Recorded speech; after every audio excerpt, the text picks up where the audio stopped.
신앙은 집을 짓는 것과 같다라고 하는 생각이 있습니다. 그러니까 건축이죠. 신앙은 집을 짓는 것과 같은데, 근데 어떤 사람은 집을 잘 지은 것 같이 여기면서 집을 짓습니다. 근데 그 집이 문제가 많을 수가 있습니다. 예를 들면 토대, 기초가 푹푹 꺼지는 모래 같은 데다가 집을 아무리 크게 3층, 4층 이렇게 화려한 집을 짓는다 할지라도 그것은 처음부터 다시 짓는 게 낫겠죠. 주님께서 우리의 신앙의 집을 보시면 어떻게 말씀하실까 궁금합니다. 주님께서 다시 지으라 이렇게 말씀하시는 그런 경우가 우리에게는 없다고 생각이 됩니다. 우리는 이런 말씀을 듣고 싶습니다. 잘하고 있어. 잘하고 있어. 그런데 조금만 더 노력하면 이 부분이 좀 개선이 되면 더 좋을 것 같다. 주님께서 우리에게 책망의 말씀, 꾸지람의 말씀을 하시는 것이 아니라 우리의 지금의 어떤 그런 모습을 귀한 것을 보시고 칭찬하시면서 그러나 조금 더 우리가 부족한 부분과 연약한 부분이 다 누구에게나 있듯이 그 부분에 대해서 주님께서 격려하시고 또 용기를 주셔서 그 부분을 잘 해나갈 수 있도록 그렇게 하는 하나님의 음성, 주님의 음성을 듣고 싶습니다. 잘하고 있어. 그러나 이 부분을 좀 더 네가 좀 더 노력했으면 좋겠다. 오늘 그런 마음을 가지고 하나님의 말씀을 듣기를 원합니다. 예수님의 그 사역의 세 가지가 가르침, 그 다음에 전파, 그 다음에 고치심입니다. 예수님의 사역이 여러 가지가 있지만 그래서 세 가지로 압축해 보면 가르침, 티칭이죠. 그 다음에 전파, 프리칭, 하나님 나라를 선포하는 이 전파입니다. 그리고 치유, 고치심, 힐링입니다. 많은 병든 자들, 육신의 질병과 영혼의 질병을 가지고 있는 많은 사람들을 예수님께서 고치셨잖아요. 힐링하시고 치유하셨습니다. 그래서 가르침, 전파, 고치심이 어떻게 보면 토탈, 전인적인 구원, 사람이 지정의가 있잖아요. 지정의가 합쳐져서 전인적인 그런 구원을 예수님께서 보여주셨습니다. 그런데 그 중에 가르침, 오늘 이 가르침의 가장 하이라이트, 가장 핵심이 뭐냐, 최고봉이 뭐냐, 그것이 산상수훈입니다. 산상수훈. 그래서 마태복음 5장부터 5, 6, 7장까지가 이제 산상수훈인데 산상수훈이라고 하죠. 또 다른 말로 하면 산상보훈이라고 합니다. 보훈이라고 하는 말은 그 교훈이 너무나 보배롭기 때문에 마치 보석과 같다 해서 보훈이라고 얘기합니다. 산상수훈, 산상보훈. 예수님의 가르침에 가장 보배 같은 것을 진주를 담아놓은 듯한 보물함과 같은 그런 말씀들이 바로 산상수훈이다 이 생각이 됩니다. 그 산상수훈이 어떻게 시작됐냐면 5장 1절에 예수께서 무리를 보시고 산에 올라가 앉으시니 제자들이 나온지라 이렇게 산상수훈이 그렇게 시작됩니다. 근데 이 산상수훈의 이 시작을 가만히 생각하면은 예수님이 산에 오르시고 그리고 예수님의 따르는 추종자들이 예수님께 나왔을 때 거기서부터 입을 열어서 말씀을 전하시는 그런 내용입니다. 이것은 구약성경의 출애굽기에 모세가 이스라엘 백성들을 인도해서 광야에 갔을 때 하나님께서 이제 그들과 하나님의 백성이 되고 하나님이 그들의 하나님이 되시는데 그때 십계명을 주시는 그 장면과 비슷한 것입니다. 어떻게 보면 이 산상수훈은 시내산의 오마주 그런 약간 비슷한 데칼코마니라고 할 수 있을까? 왜냐하면은 그때도 하나님이 계셨고 또 하나님의 백성이 되기를 원하는 이스라엘 백성들이 있었고 그 다음에 그들에게 하나님과 그 백성 사이에 하나님의 율법의 말씀이 시내산에서 주어지듯이 여기 마태복음에도 예수님이 산에 오르시고 또 제자들이 나오게 되고 그때 입을 열어서 비로소 이 말씀을 전하시는데 그 말씀은 산상수훈입니다. 이 말씀은 세상의 어떤 지혜라든가 또 교훈이라든가 도덕 그런 수준이 아니라 하나님 나라의 천국 백성의 시민이 지켜야 될 윤리 강령입니다. 천국 백성에게 주어지는 말씀이에요. 천국 백성은 이렇게 살아라 라고 주어진 그런 말씀이 산상수훈의 말씀입니다. 우리가 이 세상에 보면은 모든 게 다 법이 있잖아요. 어떤 지역을 가도 이렇게 그 지역 사회를 유지하는 법이 있습니다. 근데 이 법이 잘 지켜지는 데도 있지만 또 법이 잘 지켜지지 않는 그런 데도 있죠. 법이 있어야 됩니다. 왜냐하면은 법이 없게 되면은 이 무질서하게 될 수밖에 없기 때문에 그래요. 어떤 공동체를 하나로 묶어낼 수 있는 그들의 어떤 정체성을 하나로 할 수 있는 어떤 이 법의 테두리가 필요한 것이죠. 근데 이 법으로 모든 질서를 다 세울 수가 없다라고 하는 게 문제입니다. 미국에도 이렇게 위험한 지역에 가면은 이렇게 교통법 그런 거 잘 안 지키잖아요. 그리고 쓰레기가 막 이렇게 모여 있는 그런 지역에 보면은 이 지역에 어떤 사람들이 쓰레기를 버렸는데 누구도 거기에 대해서 제재하지 않으니까 그게 그 지역의 어떤 허용되는 분위기 속에서 쓰레기가 모여진다고 생각이 됩니다. 제가 코스코를 갈 때에 낙스빌로 이렇게 로컬 길로 쭉 갈 때에 그 다리 건너는 그 앞부분인가요? 거기에서 항상 무단횡단하는 사람들이 간혹 있더라고요. 그래서 가면서 그런 생각을 했어요. 왜 여기에서 무단횡단하는 사람들이 여기에 있을까 생각해 봤는데 그것이 그런 사람들을 허용한 거예요. 그러니까 그걸 본 사람들이 나도 해도 되는구나라고 하는 것이 허용이 됐기 때문에 그런 것이 되는 것입니다. 그래서 법을 세우고 그런 것을 질서를 지키지 않는 사람을 제재하는데 이 제재를 가지고 법으로 가지고는 완전히 성숙한 그런 사회를 만들어가는 것은 무리다라고 생각이 듭니다. 법보다 중요한 게 뭐냐면 사람들의 의식입니다. 의식. 성숙한 시민의식. 누가 지키고 경찰이 지키고 순경이 지키고 그래서가 아니라 내가 스스로 그런 의식을 갖는 사람들이 모여서 지켜나가는 질서 있는 사회가 될 때 그 사회가 건강하고 윤리의식이 높은 사회가 될 수 있는 거죠. 하나님 나라의 말씀, 이 산상수훈은 도덕법이나 어떤 규율이나 이렇게 하지 않으면 벌을 준다라고 하는 그런 것이 아니라 시민다운 성숙한 의식과 삶을 말씀하는 내용입니다. 하나님 나라의 백성은 이렇게 살아라.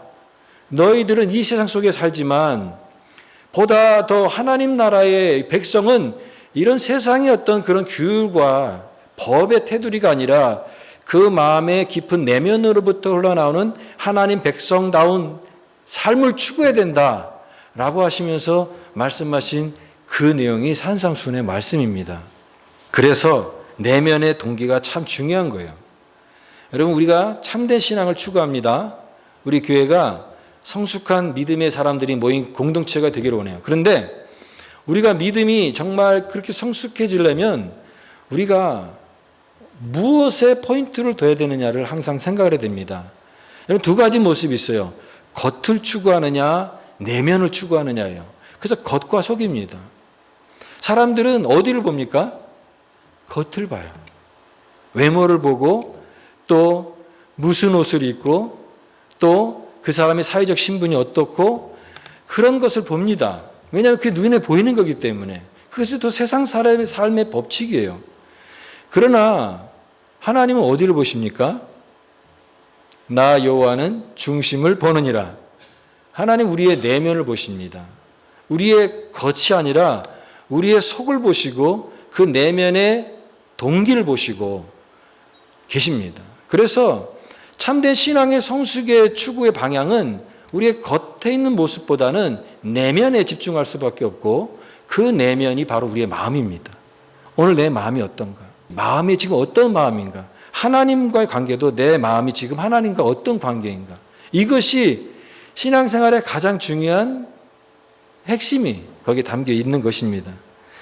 그런데 이런 참된 세상의 가르침을 주님께서 주시기 위해서 주님께서 오늘 산상수훈에서 중요한 말씀을 하시는데 겉을 따라서 살아가기 쉬운 그 신앙의 모습에 대해서 말씀하시는 내용이 오늘 내용입니다. 그래서 오늘 설교 제목이 은밀한 신앙입니다. 은밀한 신앙. 주님께서 우리에게 자랑하기 쉬운 세 가지, 겉으로 치우치기 쉬운 세 가지를 이 마태복음 6장에서 말씀하시는데 그 세 가지가 뭐냐면 구제입니다. 첫 번째, 2절에 나오는 구제.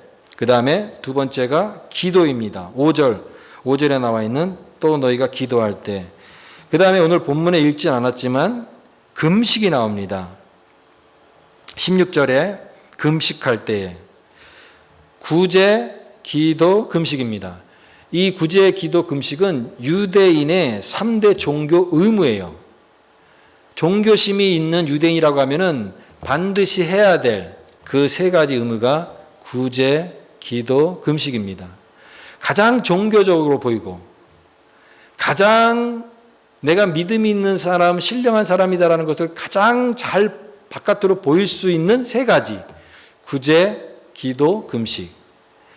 그런데 가장 종교적으로 보이는 이 세 가지가 잘못되게 되면 오히려 그것이 가장 위선이 되기 쉽다라고 하는 것입니다. 우리가 그냥 보통 야채라든가 이런 것이 썩으면은 괜찮겠지만 그러나 고단백질이 썩으면은 뭐 고기라든가 계란이 썩으면 그 악취가 진동하잖아요. 마찬가지로 가장 종교적이어야 될 그런 신성한 모습들이 그 자체가 너무나 훌륭하지만 그것이 위선이 되고 거짓이 되게 되면 그게 가장 악한 모습이 되고 해로운 모습이 된다라고 하는 것입니다. 신앙의 내면의 동기가 중요해요. 근데 예수님께서 왜 이런 말씀하시냐면 예수님은 사람을 보고 계십니다. 사람을 보시는데 예수님은 다 보이잖아요.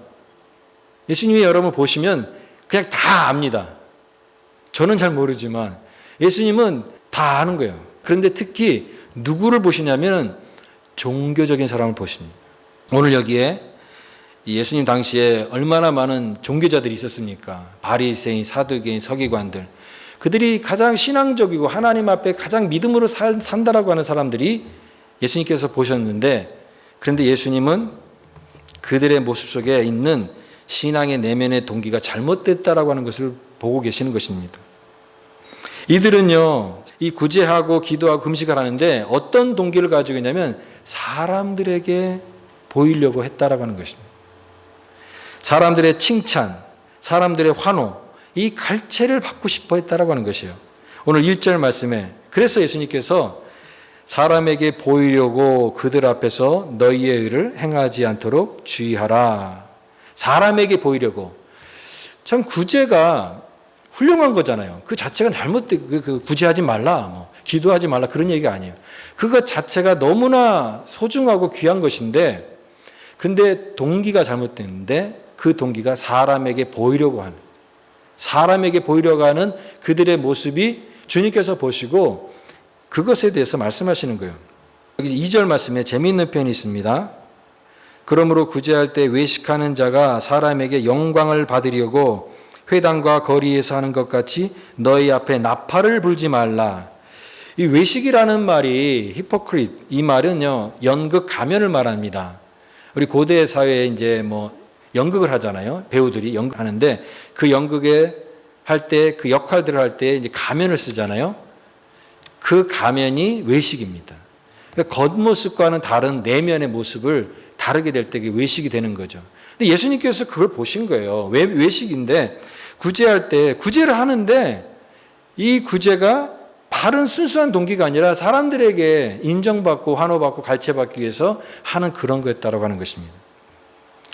그래서 예수님께서 사람 앞에서 나팔을 불며 알리려고 하지 마라. 나팔을 불러서 나 이거 합니다. 나 이거 이렇게 합니다. 막 우리 식으로 말하면 이제 동네방네 막 떠들듯이 자기가 이런 사람이다라는 걸 막 나타내면서 했던 거죠. 그 당시에는 그랬던 것 같아요. 그 사람들이, 종교인들이. 내가 했습니다. 사람들이 근데요, 왜 그런 행동을 하냐면 자기의 존재감을 나타내고 싶어하는 인간의 본성 때문에 그렇습니다.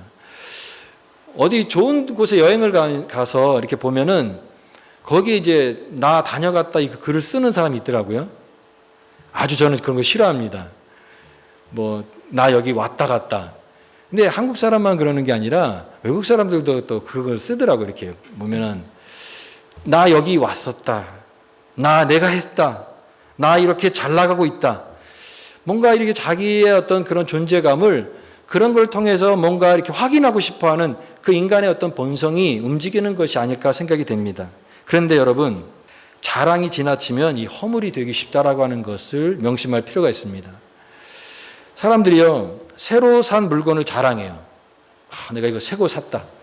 자랑하고 싶어 하잖아요. 예전에 뭐 시계 새로 사면 막 머리 안 아파도 이렇게 머리 이렇게 막 쓰다 머리 아픈 척 하면서 시계를 이제 은근히 자랑하고 그러잖아요. 자식 자랑도 자랑이죠. 우리 자식이 이렇게 잘 나가고 있다. 자식 자랑하기도 쉬워요. 이민교회 안에서는요, 자랑 문화가 있대요. 이민교회 안에서는. 그래서 뭔가 자식 자랑 또 뭐 자기 어떤 부분에서 자랑거리가 없으면 이민교회 안에서는 왠지 위축되고 왠지 좀 이렇게 소외된 것 같은 그런 마음을 갖고 있다라고 하는 얘기를 들었습니다. 자랑이 문제예요.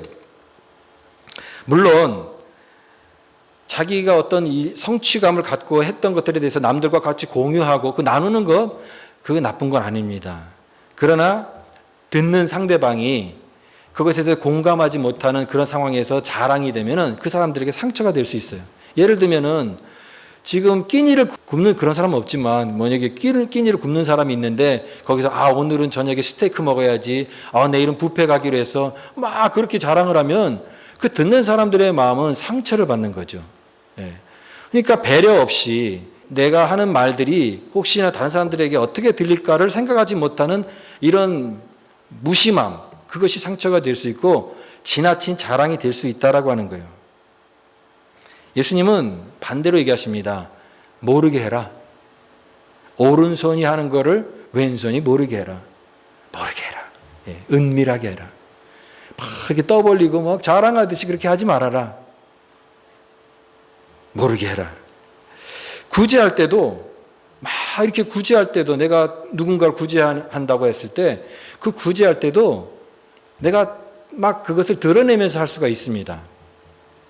어떤 은퇴 목사님이 동남아시아 갔어요. 동남아시아 갔는데 자기가 예전에 그 전도사님 시절부터 뭐 30년, 40년 전에는 사례비가 뭐 7만 원, 8만 원 그랬거든요. 그러다가 이제 물가가 이제 세월이 변하면서 뭐 20만 원, 또 이제 뭐 100만 원 그렇게 되고 이제는 한국 사회도 굉장히 잘 살게 됐잖아요. 돈이 많고 동남아시아의 가난한 어떤 그런 지역에 가면은 그곳 사람들이 이렇게 부러워한다는 거예요. 한국 사람들을, 여행객들이. 저 사람들이 이렇게 여행하면서 여유 있게 돈 쓰는 모습 보면서 부러운 눈빛으로 이렇게 자기를 쳐다보는데 그런 사람들에게 마치 선심 쓰듯이 100불짜리 하나를 딱 꺼내면 그 사람들은 이게 100불짜리가 엄청 큰 거예요. 그러면서 이렇게 왠지 막 뿌듯하고 막 자기 자신이 뭔가 이제 우쭐대는 그런 느낌을 가졌다고 하는데 그때 딱 주님께서 자기의 마음에 주셨던 그런 마음이 뭐냐면 교만하다는 거예요. 교만. 그러면서 예수님의 인카네이션을 생각했다라고 하는 것입니다. 인카네이션이 뭡니까? 예수님이 성육신 하신 거죠. 예수님은 하늘의 높은 영광을 다 버리시고 인간의 낮은 몸으로 내리셨잖아요. 가장 낮으신 것이고 가장 자신을 가장 낮추신 거거든요. 그런데 하물며 우리가 그 예수님을 찬양하고 예수님을 따르기 원하는 우리가 조금 더 그들보다 좀 부유하다고 우쭐대는 마음으로 뭐 선심 쓰듯이 이렇게 돈을 꺼낼 때 그 자신의 모습을 가만히 보니까 넌 아직 덜 됐구나. 너는 참 부끄럽구나. 내 모습이 부끄럽구나. 그걸 생각했다라고 하는 것입니다. 그러면서 인카네이션. 그래, 우리도 더 성육신해야 돼. 나도 더 성육신해야 돼. 더 낮아져야 돼. 아직까지도 이런 모습을 버리지 못하는 모습이 있는 것을 글을 통해서 봤습니다. 우리가 어떤 지역에, 가난한 지역에 선교비를 보냅니다. 예를 들면 구제연금을 보냅니다. 그러면서 구제연금 보내면서 마치 우리가 뭔가 이렇게 자랑하듯이 그렇게 한다고 한다면 그 구제연금은 바른 구제가 될 수가 없습니다. 선심 쓰듯이 하는 것이 아니라 진심을 다해서 마음을 다해서 하는 것이죠. 마찬가지로 기도할 때도 그렇습니다. 기도할 때 내가 지금 기도하는 것을 통해서 내가 이렇게 영적인 사람이다라고 하는 것을 자랑하고 싶어하는 그런 마음이 있다면 그 마음은 회개해야 된다라고 하는 거예요. 일부러 더 크게 더 유창하게 막 기도하면서 기도를 하면 그 나팔을 부는 것과 같다라고 하는 거예요. 나팔을 부는 것과 같다. 물론 기도 그래서 나는 이제 기도 그러면 안 해야지. 나는 그냥 조용하게 있어야지. 그건 또 아니죠. 기도를 하되 하나님과의 개인적인 관계 속에서 진실한 은밀한 기도의 생활에 집중하라고 얘기하지 기도하지 말라라고 얘기하는 것이 아닙니다. 또 금식입니다. 금식. 제가 새벽 예배 때도 그런 예화를 많이 들었는데 제가 LA 있을 때 어떤 목사님이 그 명함에 금식 40일 금식 3회 이렇게 한 명함을 갖고 다니시더라고요. 40일 금식 기도를 3번 한 것이 자랑인가? 라고 하는 생각이 들어요. 물론 자랑이고 되게 놀라운 것이죠. 아무나 할 수 없는 것입니다. 그런데 그것을 명함에까지 굳이 파고서 사람들한테 나눠줄 때 나 금식한 사람이야, 나 이렇게 신령한 사람이야 라고 하는 것이 은혜가 되지는 않더라고요. 무슨 얘기냐면 아무리 종교적이고 신앙적이고 훌륭한 모습이라 할지라도 그것이 사람들에게 어떻게 나타나는 것이 되지 않는 그런 것이 된다면, 나타나는 것이 된다면 그것이 과연 우리에게 은혜가 되고 하나님 앞에 영광이 될까라고 하는 측면을 우리가 생각을 해야 되는 것입니다. 그래서 금식할 때에도 나팔을 불지 않고 나 지금 금식해, 나 지금 힘 하나도 없어, 나 아무것도 못해 라고 하는 것이 아니라 티를 안 내고 금식할 때 조용히 저 사람 금식하는지 안 하는지 모르고 얼굴 색깔도 좋게 하고 그리고서 하나님 앞에 금식하면서 기도하는 그런 사람의 모습이 된다면 그것이 하나님 보시는 아름다운 모습이다라고 하는 것입니다. 왜 이런 말씀을 하냐면 그 당시에 종교자들이 다 그렇게 했다는 거예요. 예수님 볼 때 근데 아무도 그거에 대해서 태클을 거는 사람도 없고 누구도 이상하게 하는 사람이 없었어요. 근데 예수님 다 보시잖아요. 그게 잘못되었다는 것을 아시잖아요. 그러니까 예수님께서 너희들은 저런 모습들이 되어서는 안 된다라고 하시면서 진실한 신앙의 참된 추구는 그 외형적으로 보이는 그런 것, 사람들에게 나타나는 그것에 있지 않다라고 말씀하시는 내용이 오늘 이 말씀입니다. 그래서 은밀한 신앙이에요. 그러면 과연 은밀한 신앙이라는 것이 무엇일까? 3가지로 정리해 보겠습니다. 남들에게 보이려고 하는 것이 아니다라고 하는 것입니다. 여러분, 우리가 진실한 신앙을 갖는다고 한다면 남들에게 보이는 것에 너무나 연연하지 마시기 바랍니다. 어떤 사람은 즉흥적으로 하는 사람이 있어요. 충동적으로 막 감정에 따라서 기분이 막 좋아지면 하나님 앞에 막 열정적으로 찬양하고 기분이 또 안 좋아지면은 마치 믿음 없는 사람처럼 이렇게 즉흥적인 그런 신앙은요 잘못될 수가 있어요. 화끈하다, 시원하다. 그런데 이 화끈한 것도 물론 좋겠지만 화끈한 신앙 좋겠지만 그 화끈함이 또 조심해야 됩니다. 그 화끈함이 언제 식어질지 모르기 때문에 그렇습니다. 너무 인색함도 안 되겠지만 너무 떠벌림이 되어서는 안 된다고 하는 거죠. 오히려 구제를 하고 기도를 할 때에 그 신앙의 내면적인 모습은 이슬비와 같이 해라라고 말씀합니다. 이슬비. 중동의 식물들이요 어떻게 자라는지 아십니까? 소낙비 같이 비가 한 번에 확 내려서 그 비로 물론 식물이 자라기도 하지만 그 식물을 정말 자라게 하는 비는요 이슬비래요. 이슬비가 언제 옵니까? 밤에 옵니다. 밤에 몰래 남들 자는 사이에 몰래 촉촉히 조금씩 내리지만 그 이슬비가 스며들어서 식물이 생명을 유지하고 자라고 성장합니다. 우리의 신앙도 소낙비 같이 확 그리고 나서 금방 확 그치는 그런 소낙비 같은 신앙이 아니라 남들이 알지 못하는 그 시기에도 추적추적 계속 스며드는 이슬비 같은 신앙이 우리의 신앙을 내면을 더 단단하게 하고 더 아름답게 하고 더 풍성하게 하고 우리의 주변에 있는 생명들을 살리게 하는 그런 이슬비 같은 신앙을 가져야 된다라고 하는 것입니다. 사람에게 보이려고 하지 마라. 그 다음에 하나님 앞에서의 신앙이다라고 하는 것입니다. 하나님 앞에서 신앙, 은밀한 신앙은 하나님 앞에서 신앙. 하나님 앞에서 해라. 하나님 바라보고 해라. 여러분 예배를 드릴 때 오늘 교회에 누가 왔나 이거 보실 때도 있죠. 저 사람 왜 찬양 안 드리지? 저 사람 또 뭐 어떤 모습. 여러분 그러나 거기에 너무 신경 쓰지 마세요. 우리는 하나님 바라보는 겁니다. 예배는 하나님께 집중하는 거예요. 하나님 앞에서 믿음이 되어야 되는 거예요. 그래서 기도할 때도 6절 말씀에 은밀한 중에 계신 내 아버지께 기도하라. 그럼 바리새인들 어떻게 기도했어요? 시장에 서서 사람들 많이 지나다니는 시장에 서가지고 막 폼 잡고 기도한 거예요. 와 이렇게 기도하는 거예요. 그럼 사람들이 와 저 사람 기도 되게 잘한다. 되게 영적이다. 하나님 잘 섬기는 사람이다. 사람들에게 인정받고 그런 게 한 거죠. 예수님께서 그 모습을 보시고 저는 자기 상을 이미 받았느니라. 여기 자기 상을 받았느니라고 하는 말이요.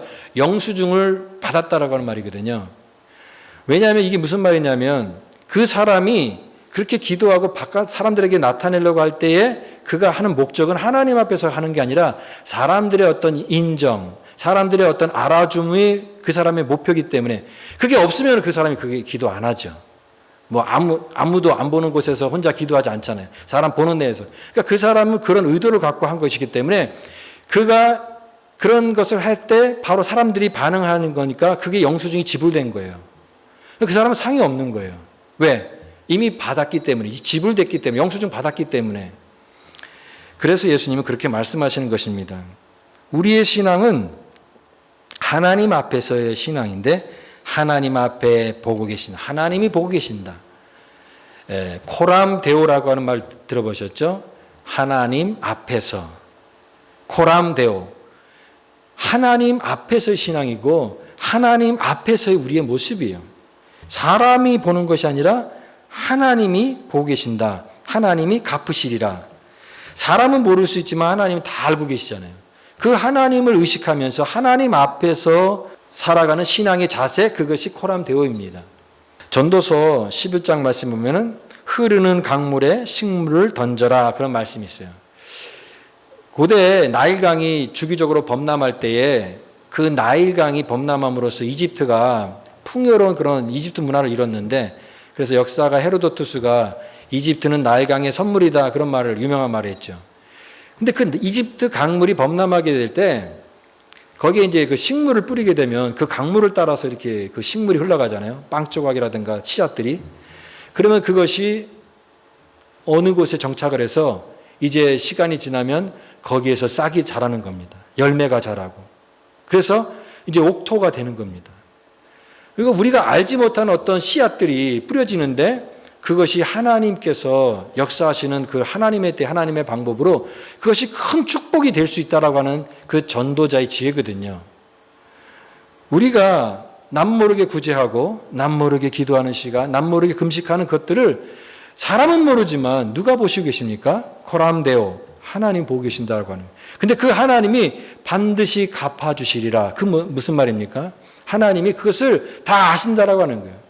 물론 이 세상 속에서 우리가 원하는 어떤 그 물질적인 축복이라든가 내가 원하는 방식으로 그것이 이루어지지 않는다 할지라도 그러나 흐르는 강물에 무심코 뿌린 씨앗이 어느 둔덕에서 식물이 자라고 옥토가 되는 것처럼 하나님께서 하나님의 방법으로 우리에게 그 모든 것들을 축복으로 보상해 주실 것을 말씀하시는 그런 내용입니다. 그러나 우리가 이런 은밀한 신앙을 추구하는 것은 하나님의 보상 때문만이 아니에요. 내가 이렇게 하니까 하나님이 반드시 여기에 대해서 보상을 해 주셔야지. 그러니까 내가 하는 거지. 그러니까 사람에게 어떤 보상받지 말고 하나님의 보상은 더 큰 거니까 나 그 계산을 하고 하나님 앞에 보상을 받기 위해서 그럼 내가 은밀하게 기도하고 은밀하게 구제하고 해야지 라고 하는 것으로 주어진 말씀이 아니라 이것은 하나님과의 관계를 추구하는 것입니다. 하나님과의 관계. 숨김없이 내 마음을 드리는 것. 하나님과의 관계가 형식이 아닌 그런 생생한 관계가 되기를 추구하라라고 하는 말씀이에요. 너무 하나님과 형식적인 관계가 머물러서도 안 돼요.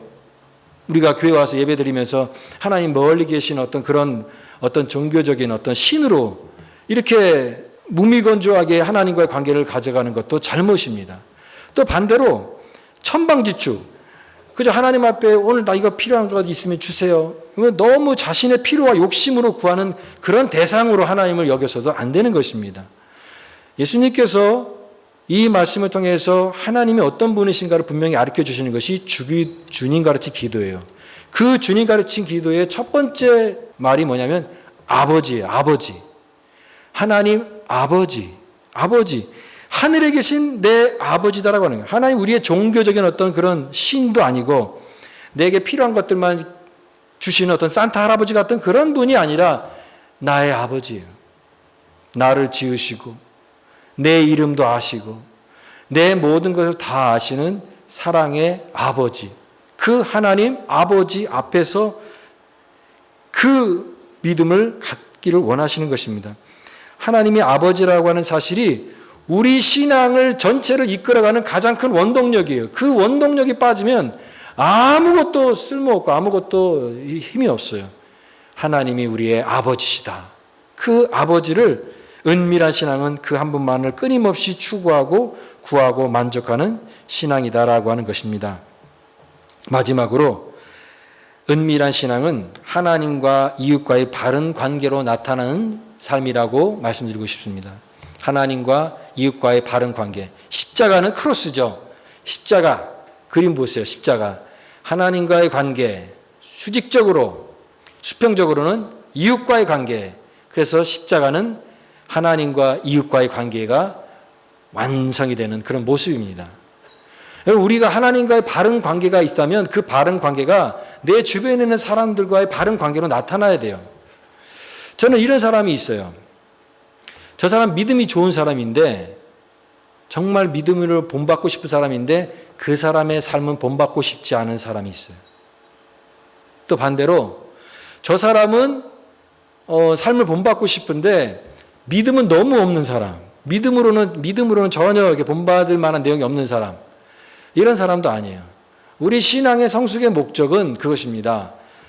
믿음으로 본받을 만한, 받고 싶은 사람인데 그 사람의 삶도 본받고 싶은 사람이 되는 거예요. 사랑하는 여러분, 우리 교회 모든 성도들이 저는 그런 사람이 되기를 원합니다. 나도 그런 사람이 되고 싶어요. 신앙이 좋은데 정말 누군가의 본받을 만한 그런 신앙인데 그 사람의 삶도 본받고 싶은 사람이에요. 그래서 삶과 믿음이 하나님과의 관계가 다른 사람의 관계 속에서 나타나는 사람, 하나님과의 그런 아름다운 관계가 내 주변에 있는 사람들과 사랑의 관계, 섬김의 관계로 나타나는 사람, 이 사람이 정말 우리가 담고 싶은 그런 성숙한 믿음의 모습입니다. 그래서 우리는 내면을 항상 가꿔야 됩니다. 여러분, 은밀한 신앙을 추구하시기 바랍니다. 은밀한 신앙은 하나님 앞에서 신앙이고 사람을 의식하는 것이 아니라, 사람이 누가 봐서 하는 것이 아니라 하나님과의 사귐의 관계 안에서 날마다 은밀한 신앙, 주님과의 관계를 추구하는 그런 신앙입니다. 그렇게 살아갈 때에 우리는 선한 영향력을 끼칠 수 있고 다른 사람들에게도 저 사람의 신앙의 모습이 아름답다, 참 닮고 싶다라고 하는 그런 칭찬과 인정을 받게 될 것입니다. 단순한 종교인이 되지 마시고 성숙한 신앙을 이뤄가는 은밀한 신앙, 은밀한 기쁨, 은밀한 것을 추구하는 그런 사람, 남들이 보지 않아도, 남들이 인정하지 않아도 내가 해야 될 그 자리에서 작은 일에도 충성하면서 마치 이슬비처럼, 밤에 촉촉히 내리는 이슬비처럼 스며드는 그런 은밀한 신앙의 기쁨과 그 감격을 가지고 하루하루 살아가는 그 믿음의 성도들이 되시기 바랍니다. 그런 교회가 되고 우리 성도들이 될 때 하나님께서 우리 교회를 더욱더 기쁨의 교회, 은혜의 교회, 충만한 교회로 세워주실 줄 믿습니다. 이 은혜가 우리 모두에게 있기를 간절히 바랍니다.